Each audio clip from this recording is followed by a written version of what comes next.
Welcome back to Evolution Woodworks. It's early October, there's a chill in the air, and it's officially the start of flannel season. So in honor of that, we're going to build a plaid cutting board. Let's get started. I've had this idea for quite a while now, but I've struggled to get started just because there's so many different plaid patterns I could come up with. I was back and forth between a simple one line down the middle, 2 lines, 3 lines. I finally decided I just needed to get 3 different kinds of wood and build a base and go from there. So I grabbed some cherry, some walnut, and some maple off the shelf and started cutting everything down to length.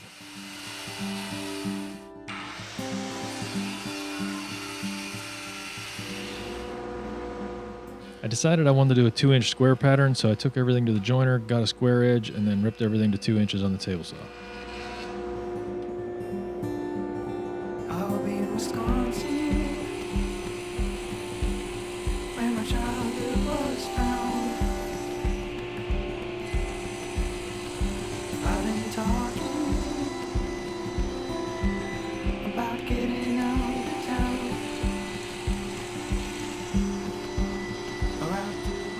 The cherry I had was either too thin or too thick, so I had to go with the thicker one and resaw it down to match the other boards. Gonna get out of town.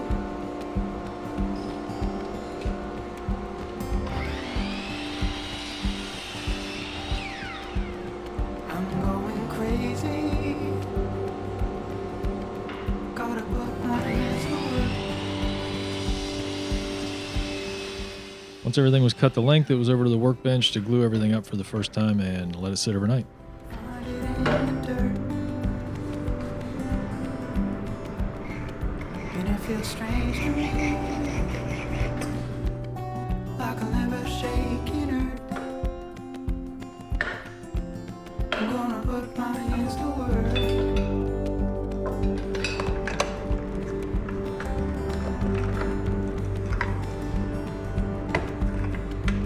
I'm not afraid. I was planning for an alternating pattern, so I had to glue up one set of maple with walnut and one set maple with cherry. I'm not afraid of too little or not enough. 'Cause all I want is all around. I gotta get out of town.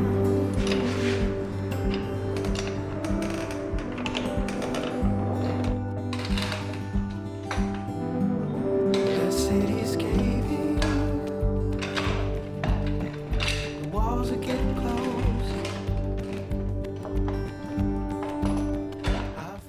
After a night in the clamps, I scraped off the excess glue, then took them over to the drum sander and got them down to the final 1-inch thickness. My body's aging.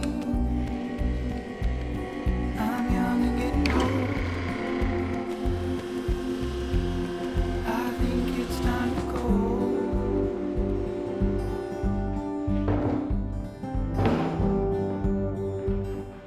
I used the crosscut sled to get one edge nice and straight and square, and then I went over to the bandsaw so I didn't waste as much wood cutting any strips out for the end grain pattern. Afraid of too much. I'm not afraid of too little or not enough. 'Cause all I want, I think I found. It's all around. I'm gonna see it through. Right next to you. No silent sound. I gotta get out of town.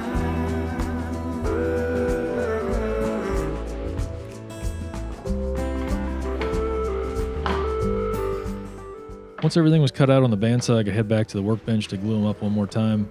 This time I was doing my alternating checkerboard pattern, but as you'll see in a little bit, this is where my indecision on the whole pattern and what I was doing is kind of going to come back to bite me here, because we're going to end up doing this work double. I've been talking about getting out of town.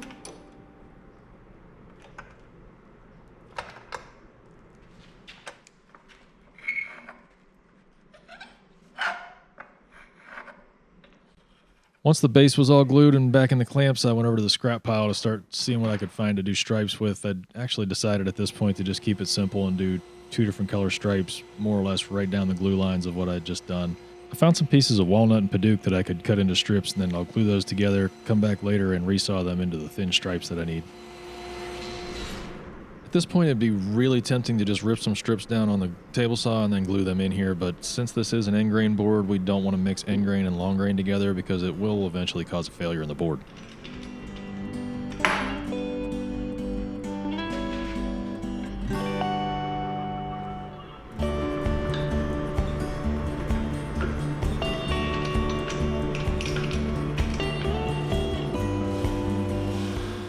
Once I pulled everything out of the clamps, I went to the drum sander again, got everything as flat as I could, then took the small pieces over to the bandsaw to get those resawn into the thinner strips that I need to make the stripes.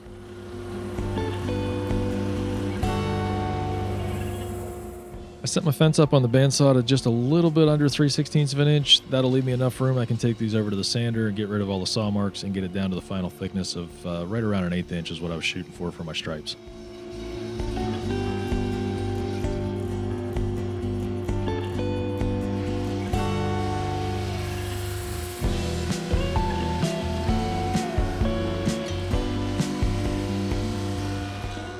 Just to make sure I had a good straight edge to reference off of, I made a few light passes through the joiner. Then I went over to the crosscut sled, and here's where you can see I'm going to get into some double work. I'm literally ripping all of these pieces right down the glue line where I put them together before, which, if I would have made up my mind in the beginning, I could have just glued the thin strips in from the get-go and wouldn't have to go through all of this. But in the end, I guess the bright side is I can guarantee that my lines are straight. And all my squares are going to stay square because the width of the blade is the same as the thickness of the boards. And yeah, that's going to be my justification for doing it this way. But I think next time I'll just glue them in from the beginning and get it over with.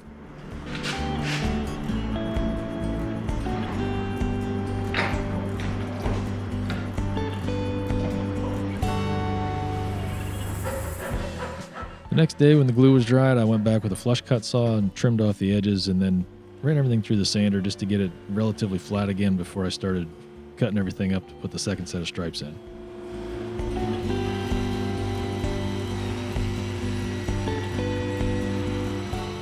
If you've made it this far into the video and you're still watching, I hope you're getting something out of it beneficial to you. If so, please consider going down there and hitting that thumbs up button and, give us a like. If you haven't subscribed to the channel, do that. That'll get you some notifications every time we put out a new video, and it also just lets YouTube know that we're doing a good job. If you'd like to take your support just a little bit deeper, check out the description. There's some links back to our website. You can pick up some of our products, or there's some affiliate links there. If you buy something through those links, I get a small commission off of that. Every little bit helps keep the projects coming and the videos coming, and I appreciate everybody your support.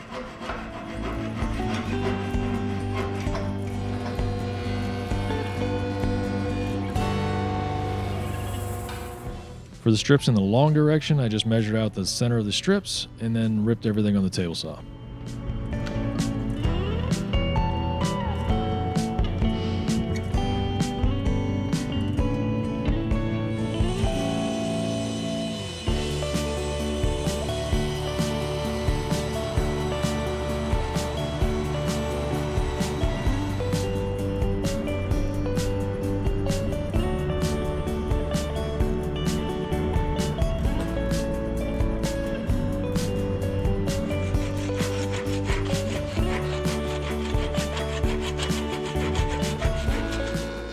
With the final glue up dry, I straightened one edge up on the joiner and then went over to the table saw to cut it to its final dimensions.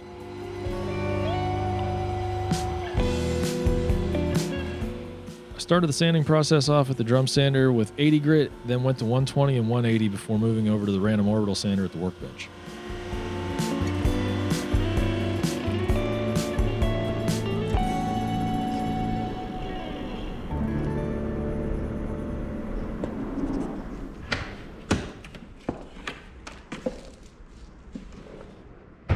I found that running up through the grits on the drum sander actually helps cut down on the number of scratches that are left, but there are still some you can see in a straight line from the drum sander, so I go right back to 80 grit on the orbital sander, work my way up.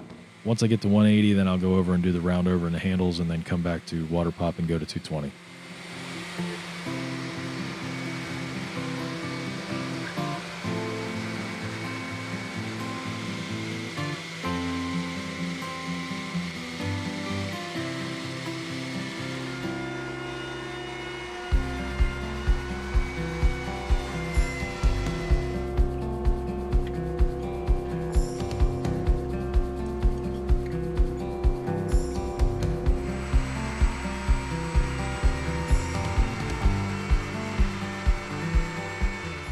I think we all struggle with the burn marks when we're doing our juice grooves and our handles. It just takes a momentary pause to get that. And trying to sand those out in these hardwoods is sometimes miserable and almost impossible, it seems.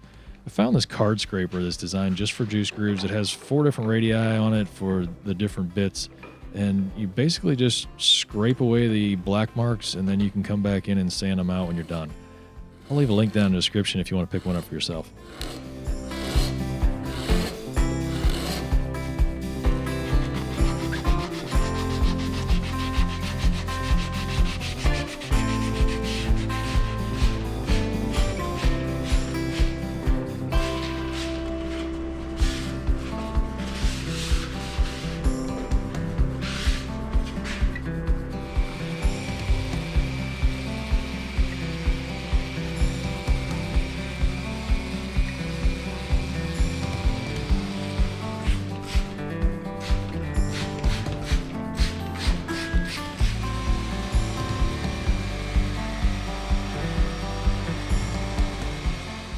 With the sanding all done, it's time for everybody's favorite part. We'll throw this thing in the mineral oil bath and let it soak for a little bit.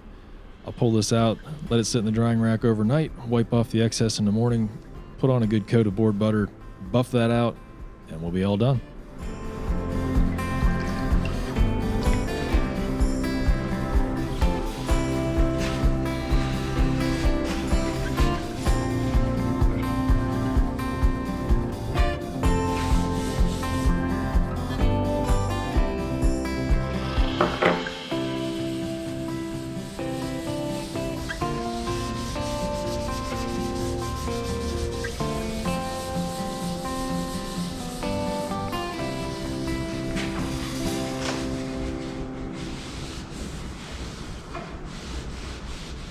Well, that's going to wrap it up for this one. I'm pretty happy with how the pattern turned out. I'm not so crazy about my process, so I'm going to have to go back to the drawing board on that.